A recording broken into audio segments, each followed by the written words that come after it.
Assalamualaikum warahmatullahi wabarakatuh. Saya Novel Sucayno, NIM 2305090080, Prodi Pendidikan Teknik Informatika dan Komputer Fakultas Teknik sebagai pembuat PPT. Perkenalkan, nama saya Badaro Jaksa Putra dengan NIM 2305010030. Perkenalkan, nama saya Kamal Martino dengan NIM 2305010071. Analisis kondisi pendidikan Indonesia.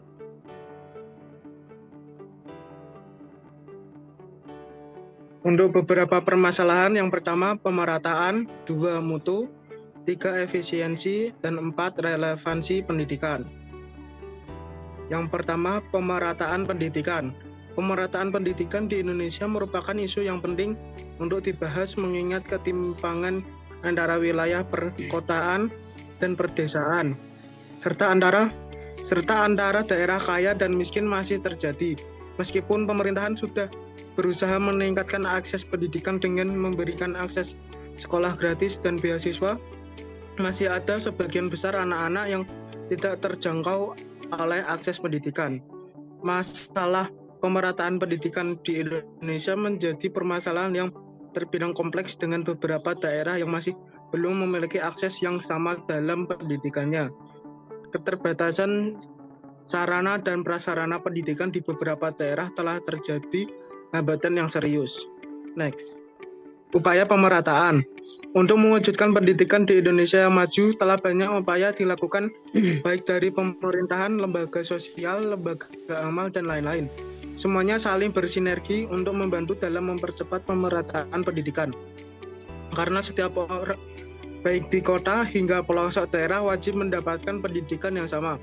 Karena pendidikan bukan hanya kalangan tertentu saja yang bisa mendapatkannya, melainkan semua orang tanpa memandang latar belakang berhak untuk mendapatkan pendidikan yang sama. Bila semua warga di Indonesia mengenyam pendidikan, maka kesejahteraan kehidupannya akan terjamin, karena dengan adanya ilmu yang didapatkan dalam menjalani pendidikan, banyak hal yang dapat dilakukan. Next. Upaya pemerintah. Yang pertama, membangun infrastruktur, yaitu dalam pembangunan infrastruktur pemerintah, daerah dan pusat telah bekerja sama lewat Kementerian PUPR. Berbagai akses jalan menuju daerah pelosok dibangun dengan terhubungnya pusat daerah dan pelosok daerah, maka berbagai aktivitas lebih mudah dilakukan, terutama dalam meningkatkan kualitas pendidikan dan yang lainnya. Yang kedua, memperbaiki sarana. Kenyamanan belajar juga menjadi hal penting yang ikut diperhatikan dalam pemerataan pendidikan, di mana muara dari tujuan dilakukannya pemerataan tentunya untuk memberikan akses pendidikan yang sama tanpa membedakan, sehingga sarana dan prasarana pendidikan juga harus ikut diperbaiki atau dibangun, karena di daerah pelosok sarana dan prasarana pendidikan masih sangatlah minim. Yang ketiga, meningkatkan kualitas guru.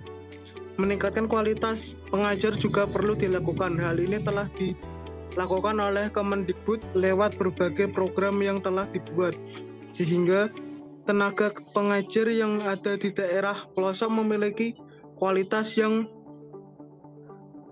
sama baiknya dengan daerah yang ada di kota.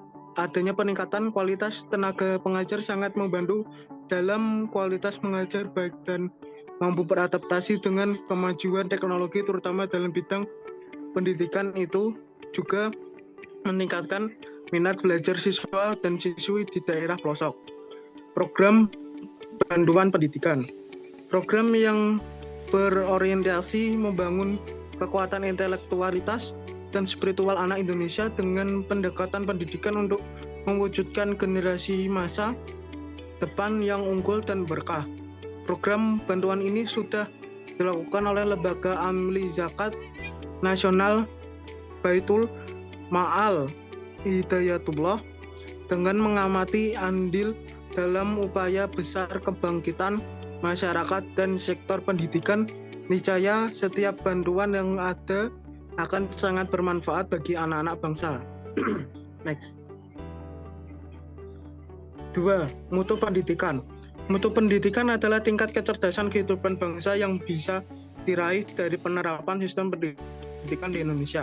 Mutu pendidikan di Indonesia masih rendah dengan beberapa indikator seperti rendahnya kualitas guru, rendahnya kesadaran guru, dan rendahnya prestasi siswa. Kurangnya pelatihan guru dan kurangnya bahan ajar yang relevan juga menjadi masalah.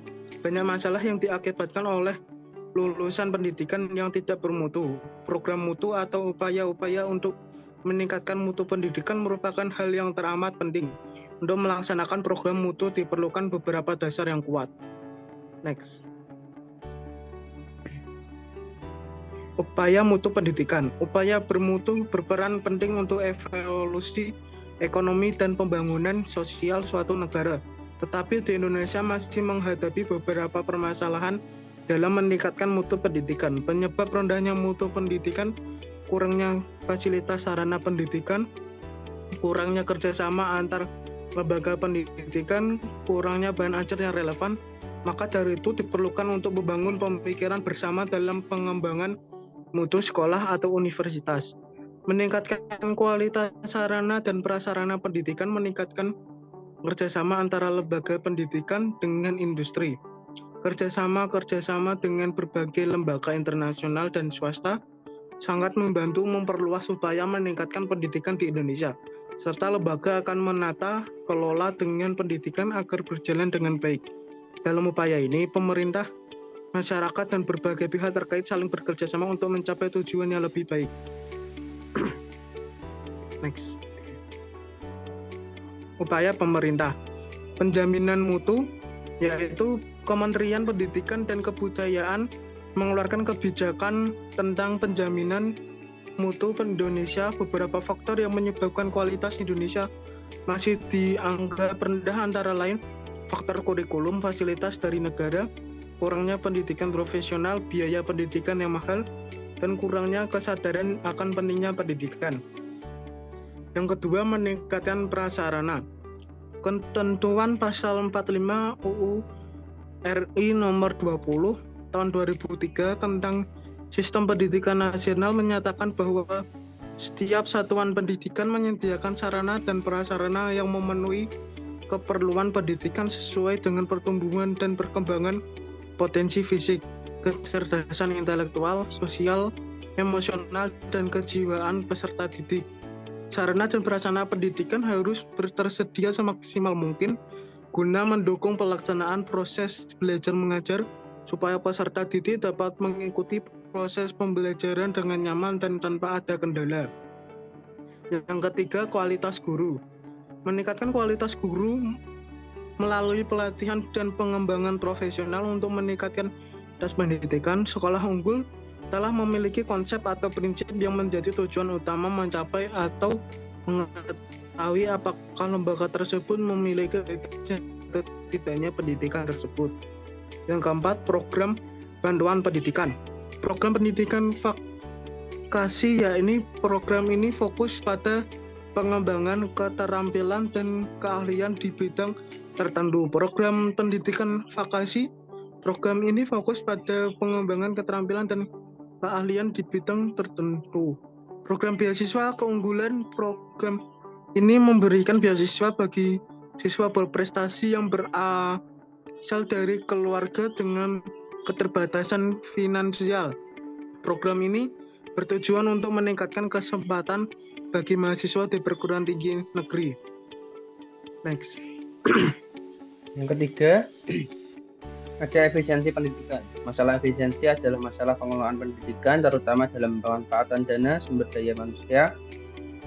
Efisiensi tersendiri artinya dengan menggunakan tenaga dan banyak biaya sekecil-kecilnya dapat diperoleh hasil yang sebesar-besarnya. Jadi sistem pendidikan yang efisien ialah dengan tenaga dan dana yang terbatas sangat dihasilkan jumlah besar lulusan yang berkualitas tinggi.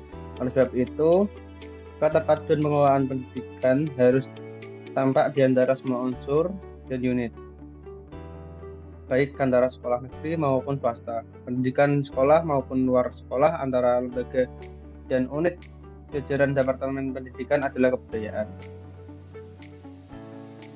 Upaya efisiensi pendidikan. Menurut pendapat kami, pendidikan di Indonesia menghadapi beberapa tantangan. seperti rendahnya mutu pendidikan, minimnya infrastruktur, dan kurangnya kesadaran masyarakat tentang pentingnya pendidikan. Untuk meningkatkan efisiensi pendidikan, beberapa upaya telah dilakukan seperti meningkatkan standar pendidikan, meningkatkan kualitas guru, dan meningkatkan infrastruktur pendidikan. Ini adalah sebuah beberapa problematika. Yang pertama, ada biaya pendidikan di Indonesia yang masih relatif tinggi, sehingga menjadi hambatan bagi beberapa siswa yang mengakses pendidikan. Yang kedua, ada kurangnya efisiensi dalam penggunaan sumber daya pendidikan, juga menjadi masalah. Ini adalah beberapa upaya dari pemerintah. Yang pertama ada program Indonesia Pintar, kemudian program bantuan pendidikan yang bertujuan untuk memastikan anak-anak dari keluarga yang kurang mampu dapat mengakses pendidikan yang layak. Program ini memberikan bantuan berupa dana tunai, beasiswa, dan akses ke perlengkapan pendidikan seperti buku dan seragam sekolah. Yang kedua ada program pendidikan vokasi. Program ini fokus pada perkembangan keterampilan dan keahlian di bidang tertentu seperti teknik, pertanian, dan tata boga. Program ini memberikan kesempatan bagi para peserta untuk langsung terjun ke dalam dunia kerja setelah lulus, sehingga meningkatkan peluang-peluang kerja. Strategi yang sangat penting berikutnya adalah mewajibkan perguruan tinggi vokasi memiliki mitra industri. Hal ini untuk memastikan terwujudnya link dan match antara kebutuhan industri dan kompetensi lulusan pendidikan tinggi vokasi. Sebaliknya, pemerintah pun terus berupaya untuk mendorong industri terlibat dalam pengembangan vokasi. Yang ketiga ada program beasiswa unggulan. Meningkatkan program beasiswa unggulan merupakan program bantuan pendidikan bagi siswa berprestasi yang berasal dari keluarga dengan keterbatasan finansial. Melalui program ini, siswa-siswa yang memiliki potensi akademik dan non-akademik yang tinggi mendapatkan kesempatan untuk melanjutkan pendidikan ke jenjang yang lebih tinggi. Yang keempat ada Kartu Indonesia Pintar.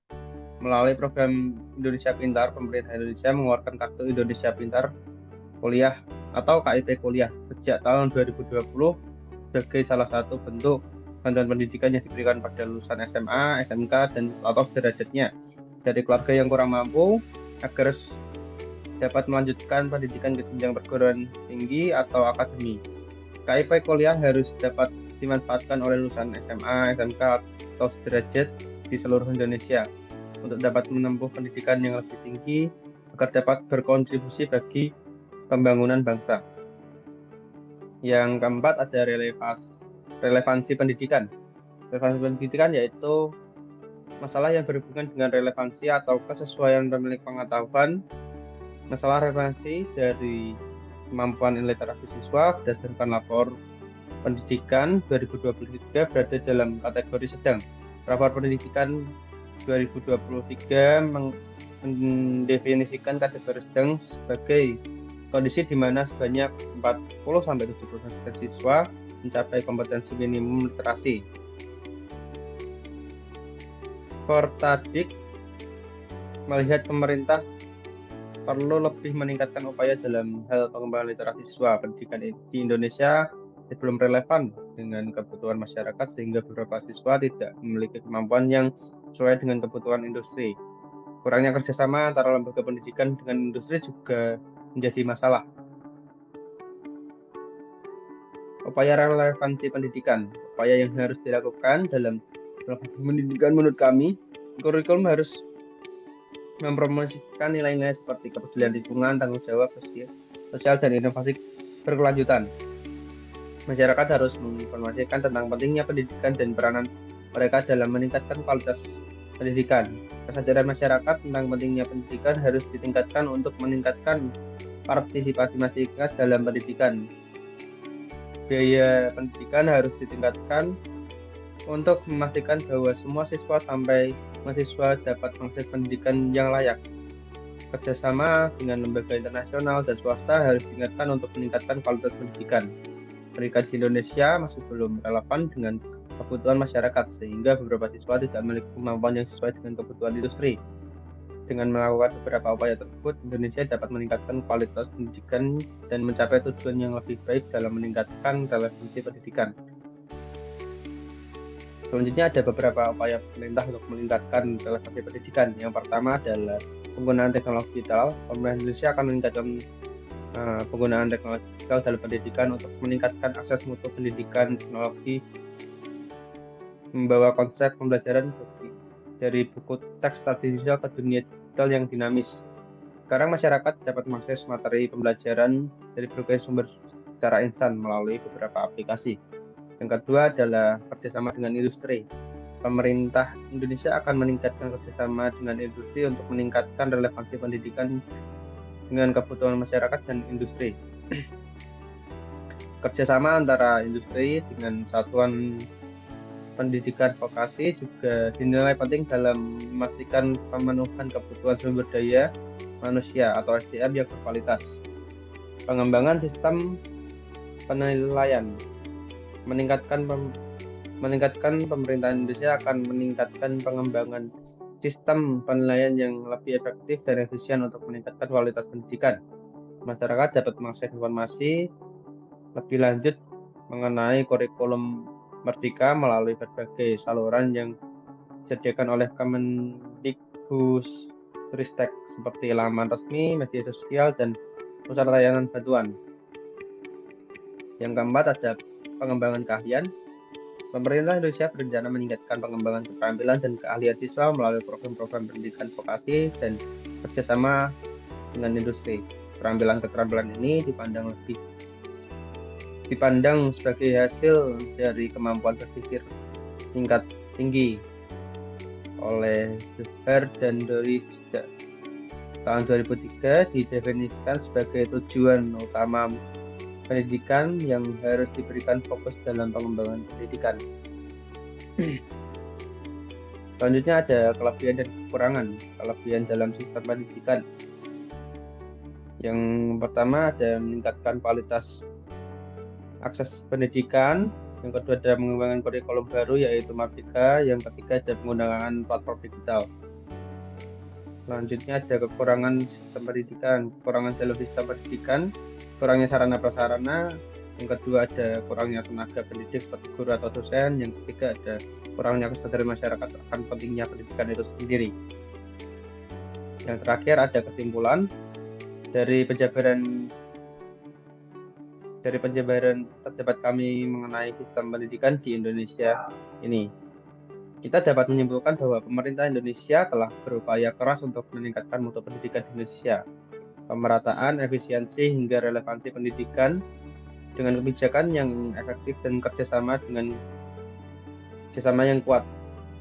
Indonesia memiliki potensi untuk menciptakan sistem pendidikan yang lebih baik yang akan memberikan manfaat jangka panjang bagi masyarakat dan negara. Sekian untuk tugas dari kami. Jika ada salah kata atau yang kurang berkenan kami mohon maaf. Wassalamualaikum warahmatullahi wabarakatuh.